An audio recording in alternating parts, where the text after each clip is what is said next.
देखिए, आज ये वीडियो उन स्टूडेंट्स के लिए है जो 2023 में अपने यूपीपीसीएस का एग्ज़ाम देना चाहते हैं और उन्होंने अभी अभी तैयारी शुरू की है।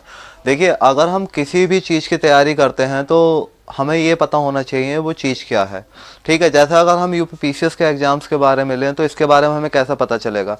सबसे पहले इसका हमें सिलेबस पता होना चाहिए। दूसरे नंबर पर इसका क्वेश्चन पेपर प्रीवियस ईयर के हमें पता होने चाहिए कि किस तरीके से क्वेश्चन पेपर पूछे जाते हैं, क्या पैटर्न होता है, किस तरीके से एग्जाम की तैयारी करी जाती है, कितना टाइम लगता है। आज इस वीडियो में हम उन सारी चीज़ों के जवाब जानेंगे जो इस एग्ज़ाम के लिए बहुत ज़रूरी हैं। देखिए, एक किस्सा मैं आपको बताऊं जो हाल ही में अभी पाकिस्तान पर इंडिया के सोल्जर्स ने सर्जिकल स्ट्राइक की थी। उससे पहले उन्होंने प्लानिंग की थी और प्लानिंग इतनी पिन पॉइंट थी, उन्हें पहले से पता था यहाँ पे व्यक्ति है और यहाँ पे नहीं है। और उसी प्लानिंग की वजह से ही उस पिन पॉइंट प्लानिंग की वजह से ही वो अपने मकसद में सक्सेसफुल हुए थे। और इसी तरीके से अगर हमें यूपीपीसीएस की तैयारी करनी है और अगर इसमें सक्सेसफुल होना है तो हमारी प्लानिंग इतनी पिन पॉइंट होनी चाहिए कि हम फेल होने से बच सकें।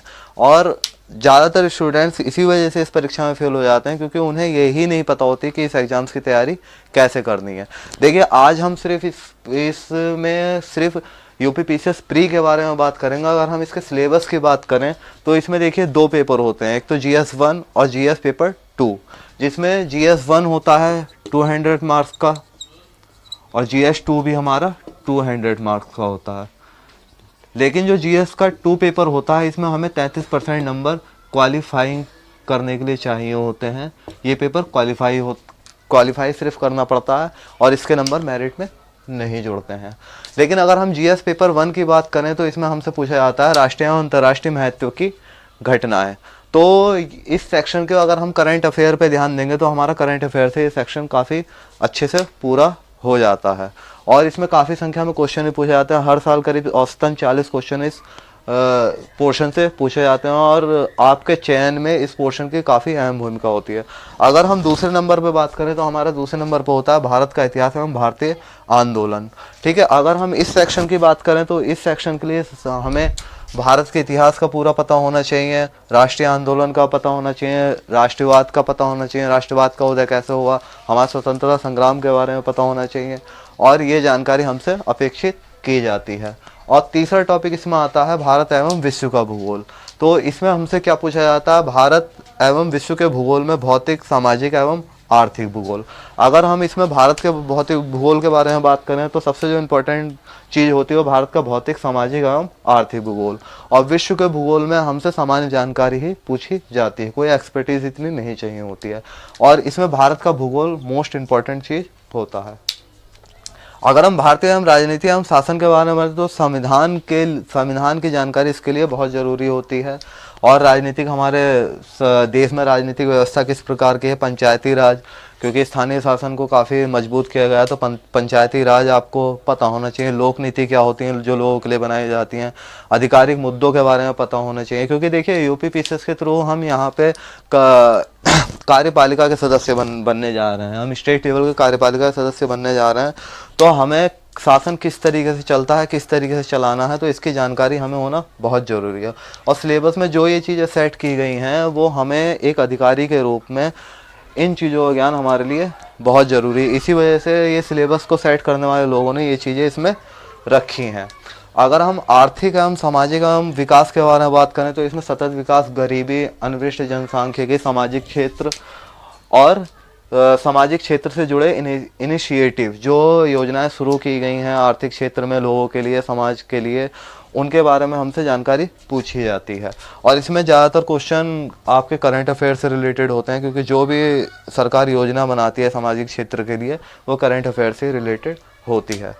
अब इसमें पर्यावरण का भी सेक्शन होता है क्योंकि देखिए, अगर हम अपने पर्यावरण को बचा के अगर हम नहीं चलेंगे और अपने पर्यावरण अपने आने वाली पीढ़ियों के लिए नहीं छोड़ेंगे तो हमें इसकी वैल्यू नहीं पता होगी। और समाज को, एक व्यक्ति को जीवन जीने के लिए पर्यावरण की सबसे ज़्यादा ज़रूरत पड़ती है और पारिस्थितिकी के साथ उसका कॉम्बिनेशन भी बेहतर होना चाहिए। अगर पारिस्थितिकी को हमने बैलेंस अगर डाउन कर दिया तो एक चीज़ के नुकसान करने से पूरी समाज का नुकसान होता है। ऐसे पेड़ पौधों को हम नुकसान पहुंचाएंगे, पारिस्थितिकी को नुकसान पहुंचाएंगे तो इन द एंड उसका असर हम पे ही पड़ना है।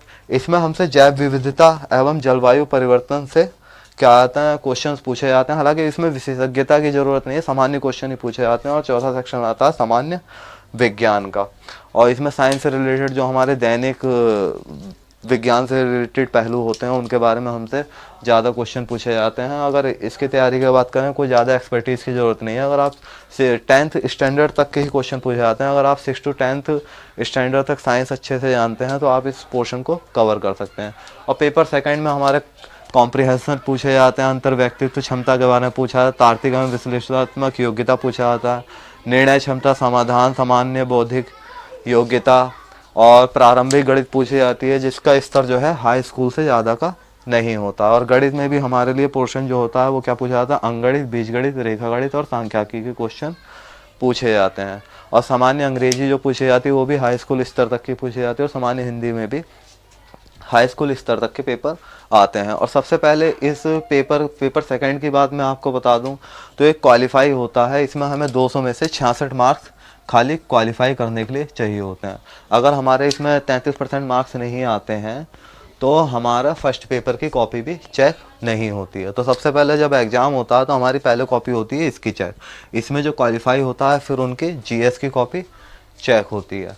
तो और जो इस एग्ज़ाम्स में जो मेरिट बनती है मेंस के लिए, जो भी बच्चे इससे पास होकर मेंस में जाते हैं उनकी मेरिट पेपर फर्स्ट से ही बनती है। अगर आप इसका सही से अध्ययन करेंगे तो इस परीक्षा में पास हुआ जा सकता है। और कोई इतना मुश्किल भी नहीं है, बहुत सारे बच्चे इसमें पास होते हैं। लेकिन उसके लिए ज़रूरी है कि हमारे पास रणनीति सही हो, प्लानिंग सही हो और पिन पॉइंट प्लानिंग हो, और हमें ये पता हो कि इस एग्ज़ाम को कैसे क्लियर करना है।